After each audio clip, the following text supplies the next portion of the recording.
I'm James Lupton, this is Slothbox and you're watching episode 4 of the preview show. This week I travelled to Sheffield to the Steel City Gym to visit the IBF World Champion, Sonny Showtime Edwards, as we sat down to break down, analyse and discuss the upcoming fight between Josh Warrington and Mauricio Lara in their highly anticipated rematch.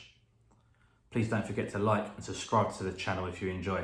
Thank you. Josh Warrington, Mauricio Lara, Leeds, September 4th.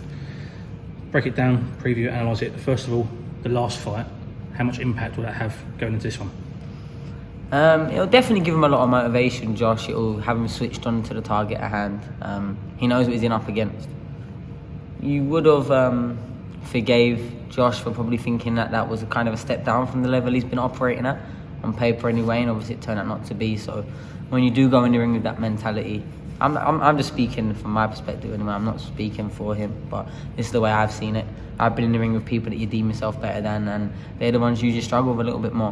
When you're really up for it, really like firing at all cylinders against a good level of opponent, your adrenaline and you push yourself through to a higher level. But he'll have that this time. He'll have that risk. This kid's took in his O, so it's very personal to Josh. So, yeah, I think there'll be more. It's going to sound crazy. I think there'll be more positives mentally in training camp for what happened before than negatives compared to the first time getting in with, vacating your title, sort of unknown opponent that you're kind of expected to beat. Now, there's a lot that goes to it, but I don't know. I think we'll see a better version of Josh, more switched on, definitely at the task at hand. But it's one of them. Will it be enough? Hopefully, I'm a big Josh fan. I'm a friend of his. I've not seen any more of Lara since what I've seen of the last fight, so I don't know fully how it's going to go, because it's hard to fully go against what's already happened. But Josh is a world-class fighter, world champion. He's beat some great names. He's always done it when he's not supposed to. Every single fight coming up, big fight coming up, he was always meant to be the one that loses. He was always a non-puncher. He was always he's going to get found out. It was always this fight is operated. Every single time we hear the same thing, and then he just kept upsetting the odds. And then the first time that he was the heavy favourite, really, okay, not the first, but he was a heavy favourite and he come up short. So I think it will definitely spur him on. And he's got his crowd behind him as well. Let's not forget that at Headingley Arena, or Stadium, I'm not sure, sorry. Which obviously is massive for him, massive for Leeds, support. I've been at a few of those shows, and the atmosphere is up there of any of the shows in the country at this moment anyway. So I think it probably will be a bit different. It'll probably be a lot different for Lara as well. And Lara's going to go into it thinking he's had his breakout fight. He just beat former world champion 29 now at the time, Josh Warrington. He might just think, it's going to be, we're going to get in there, I'm going to knock him out again. So he might be taking his afterball a little bit, thinking what's next, lining up things. So there's a lot of spinning plates. So it's a very interesting one. And, I commend Josh for taking it straight back. He wanted to right that wrong. And that shows a lot pays testament to his character. I don't know, maybe because he's got such a big profile, he's got such a big name, and he's very well ranked. He could have easily stepped to the left, gone a different route, win there, be back in world title fights, be back a world champion. Do you know what I mean? But he's decided to go straight back into the fire, and you can only give him credit for that.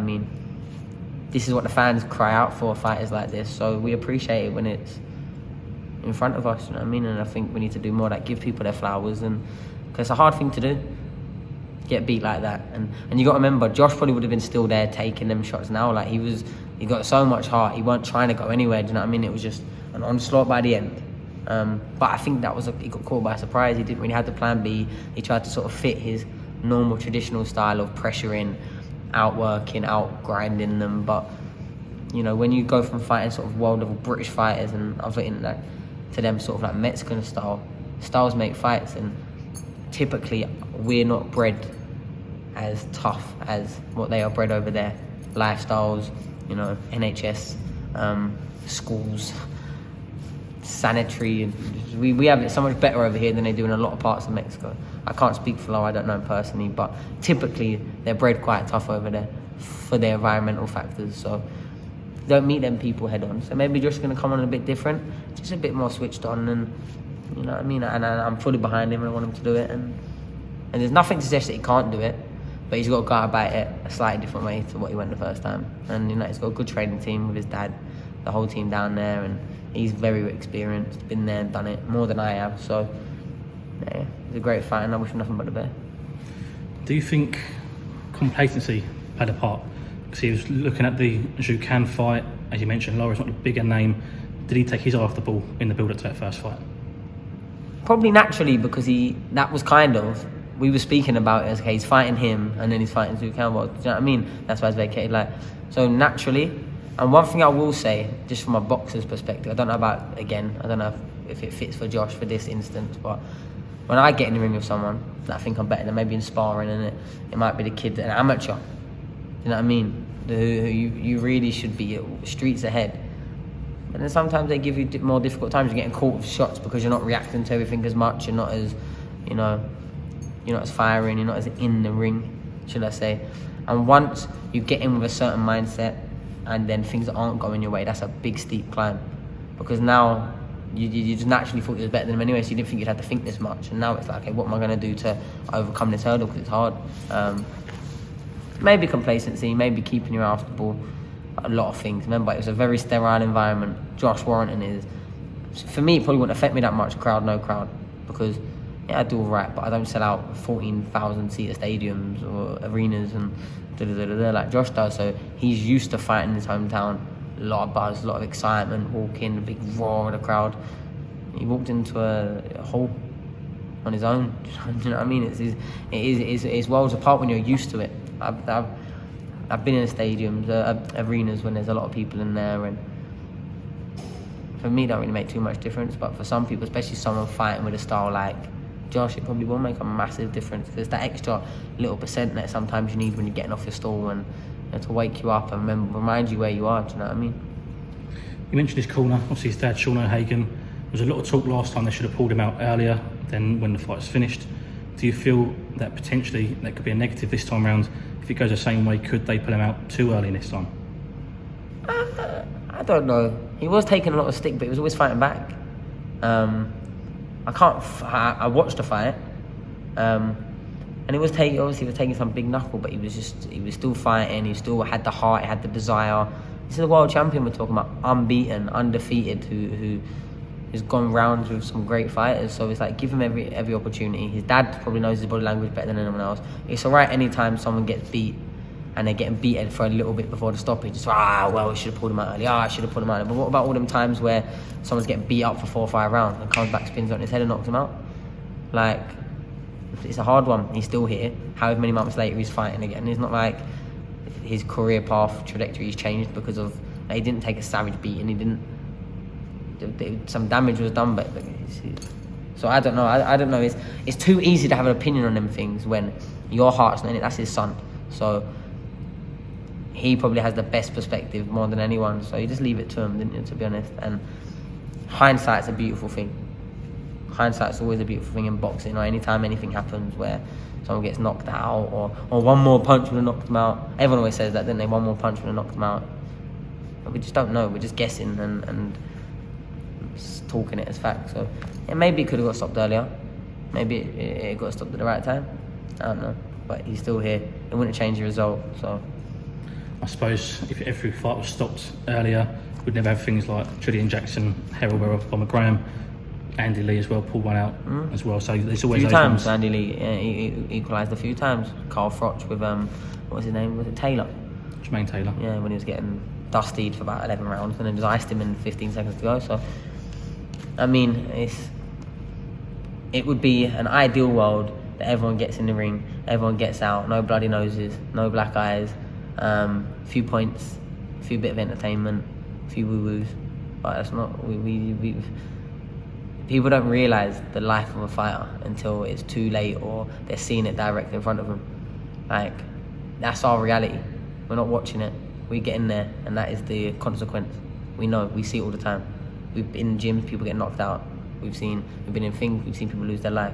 That's our reality. We know what we're doing. We know what we're getting into. Touch wood, we all stay safe. Touch wood, all my future opponents. Touch wood, Josh, that fight. But that's touch wood. We know what we're in. We're modern day gladiators, and Josh staying in there for every second longer is better for this fight, not worse, I would say, for mental. Because he was clearly on the receiving end of a one-sided fight at times. But he was going rounds and rounds and rounds and rounds. What did he get to, like the 8th? Was it something like that, 8th, 9th? Yeah. Something like that, wasn't it? So he was going rounds and rounds of punishment, big, hurtful, painful shots from a big puncher. Someone that I'd been tipped off before, hours before, that this kid can come out, it could cause an upset. This kid can bang. Do you know what I mean? Like, genuine, and knowing the styles. Like, say if Josh was, I don't know, elusive, moving around the ring, hands down, then maybe he'd have more. You know what I mean? That power wouldn't have stood for as much. But you know, with Josh, it's going to be a firefight. So it's just one of them. But hindsight's a beautiful thing. We just need to give everyone a little bit more slack, I think, sometimes. No wrong, there is sometimes it's absolutely outrageous. And there was probably some people for a couple of rounds screaming, throw the towel in, that's enough. But, you know what I mean? We're proud people as much as anything. And as a fighter, you like to go out on your shield, and no one could ever accuse Josh of not doing that. So with that knowledge, going into him and that fire that he stood there, maybe did take a little bit of a beating for 4 rounds, 5 rounds at the end of the fight. But he did. Do you know how hard that is? Do you know how hard it is to get someone that legitimately can punch? Because if that kid could legitimately punch, he would have bounced off Josh. Josh is ridiculously tough. Think of the shots we've seen him take, how he pressures, how he walks through. If that kid couldn't punch, he would have walked through him. So we know we can legitimately punch. And he took, 15 minutes of receiving end when he was very hurt. And he was constantly recovering a little bit and going again and then getting caught again. So, I don't know about that, but it's what it is. So it's like I say, you go swimming, you're going to get wet, ain't you? Yeah, of course. The immediate rematch, is it a good thing or a bad thing? I mean, I touched on it before. Josh could have went elsewhere. It was all in his power, I think. It might have been the most... I don't know the business side of his things. It might have been the most lucrative fight offer out there. I don't know what was offered to him. I'm sure Lara's been signed by the Zone anyway.